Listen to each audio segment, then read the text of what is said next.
Hello ನಮಸ್ತೆ, welcome to ಗುಣವಂಶ್ kitchen lab. ಇವತ್ತಿನ special ಒಂದು ಬ್ರೇಕ್ಫಾಸ್ಟ್ ರೆಸಿಪಿ ತೋರಿಸ್ತಾ ಇದ್ದೀನಿ. ತುಂಬ ಸಾಫ್ಟಾಗಿ ತುಂಬ ಟೇಸ್ಟಿಯಾಗಿರೋಂತಹ ಬ್ರೇಕ್ಫಾಸ್ಟ್ ಇದು. ಸಬ್ಬಕ್ಕಿನ ಬಳಸಿ ಚಪಾತಿ ಮಾಡ್ತಾಯಿದ್ದೀನಿ. ಚಪಾತಿ ಆದರೂ ಅನ್ಬೋದು ಅಥವಾ ರೊಟ್ಟಿ ಆದರೂ ಅನ್ಬೋದು. ನೋಡಿ, ದೋಸೆಗಿಂತನೂ ಸಾಫ್ಟಾಗಿದೆ. ಸಬ್ಬಕ್ಕಿ ಹಾಗೆ ಆಲೂಗೆಡ್ಡೆ ಬಳಸಿ ಮಾಡ್ತಾ ಇರೋವಂಥದ್ದು ಇದು. ಹಾಗಾದರೆ ತಡ ಮಾಡದೆ ವಿಡಿಯೋ ಸ್ಟಾರ್ಟ್ ಮಾಡೋಣ. ಈ ಸಬ್ಬಕ್ಕಿ ಚಪಾತಿ ಮಾಡೋದಕ್ಕೆ ಮೊದಲನೇದಾಗಿ ಸಬ್ಬಕ್ಕಿ ತೊಗೋಬೇಕು. ಇದನ್ನೀಗ ಒಂದು ಬಾಣಲೆಗೆ ಹಾಕಿ ಸ್ವಲ್ಪ ಬಿಸಿ ಮಾಡ್ಕೋಬೇಕು. ತುಂಬ ಉರಿಬೇಕು ಅಂತೆಲ್ಲ ಏನಿಲ್ಲ, ಸ್ವಲ್ಪ ಬಿಸಿ ಆದರೆ ಸಾಕು.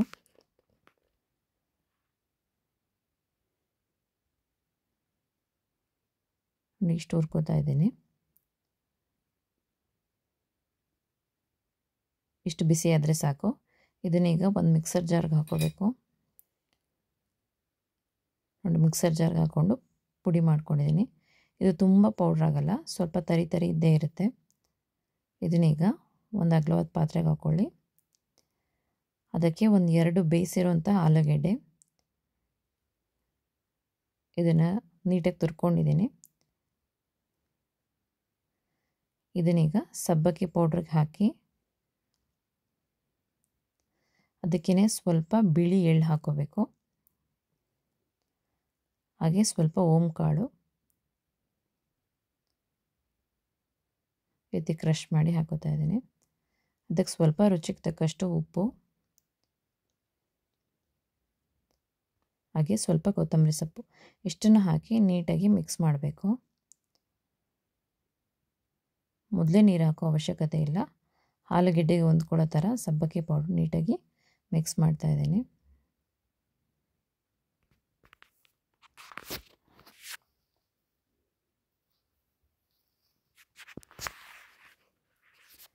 ಅವಶ್ಯಕತೆ ಬಿದ್ದರೆ ಸ್ವಲ್ಪ ನೀರು ಹಾಕ್ಕೊಂಡು ಕಲಿಸ್ಬೇಕು. ಮುಂಚೆನೇ ಜಾಸ್ತಿ ನೀರು ಹಾಕೋಬೇಡಿ.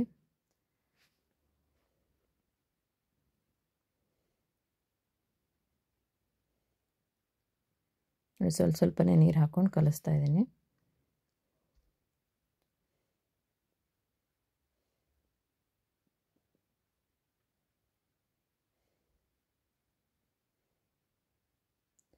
ಇದು ಸ್ವಲ್ಪ ಡ್ರೈ ಆಗೇ ಇರುತ್ತೆ.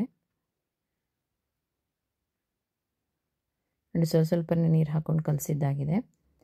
ಇದನ್ನೀಗ ಮುಚ್ಚಿ ಒಂದು 10 ನಿಮಿಷ ಅಥವಾ 15 ನಿಮಿಷ ನೆನೆಯೋದಕ್ಕೆ ಬಿಡಬೇಕು.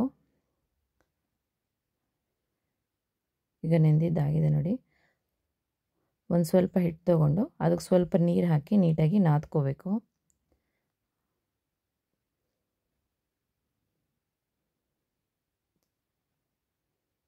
ನೋಡಿ, ಈಗ ನೀರು ಹಾಕ್ಕೊಂಡು ನಾದ್ತಾ ಇದ್ದೀನಿ.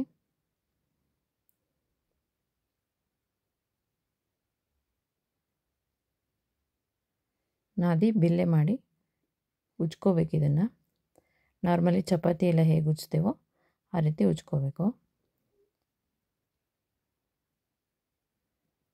ನೋಡಿದ್ದು ಬಿಲ್ಲೆ ಮಾಡ್ಕೊಂಡಿದ್ದೀನಿ. ಈಗ ಸ್ವಲ್ಪ ಅಕ್ಕಿ ಹಿಟ್ಟು ಹಾಕ್ತಾಯಿದ್ದೀನಿ ಉಜ್ಜೋದಕ್ಕೆ. ಲಟ್ಟಣಿಗೆಯಲ್ಲಿ ನೀಟಾಗಿ ಚಪಾತಿನ ಹೇಗೆ ಲಟ್ಟಿಸ್ಕೋತೀವೋ ಹಾಗೆ ಲಟ್ಟಿಸ್ಕೋಬೇಕು. ಈಗ ತವ ಬಿಸಿಯಾಗಿದೆ, ಅದಕ್ಕೆ ಸ್ವಲ್ಪ ಎಣ್ಣೆ ಹಾಕಿದ್ದೀನಿ. ಈಗ ಉಜ್ಜಿರೋಂತಹ ಸಬ್ಬಕ್ಕಿ ಚಪಾತಿನ ಫ್ರೈ ಮಾಡಬೇಕೀಗ. ಸ್ವಲ್ಪ ಎಣ್ಣೆ ಹಾಕಿ 2 ಕಡೆ ನೀಟಾಗಿ ಬೇಯಿಸ್ಕೋಬೇಕು.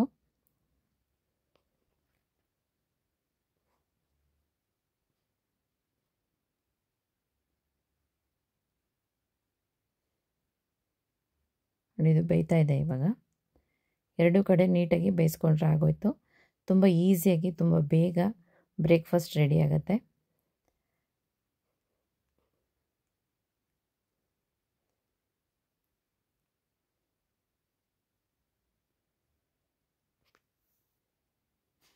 ನೋಡಿ, ಈಗ ಇದು ಇನ್ನೊಂದು ಕಡೆ ಫ್ಲಿಪ್ ಮಾಡಿ ಬೇಯಿಸ್ತಾ ಇದ್ದೀನಿ. ಈಗ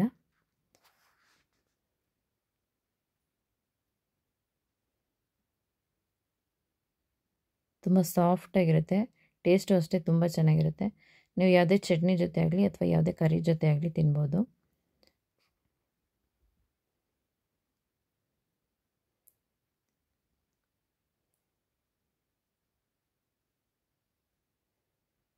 ನೋಡಿ, ಇದು ಈಗ ರೆಡಿಯಾಗಿದೆ.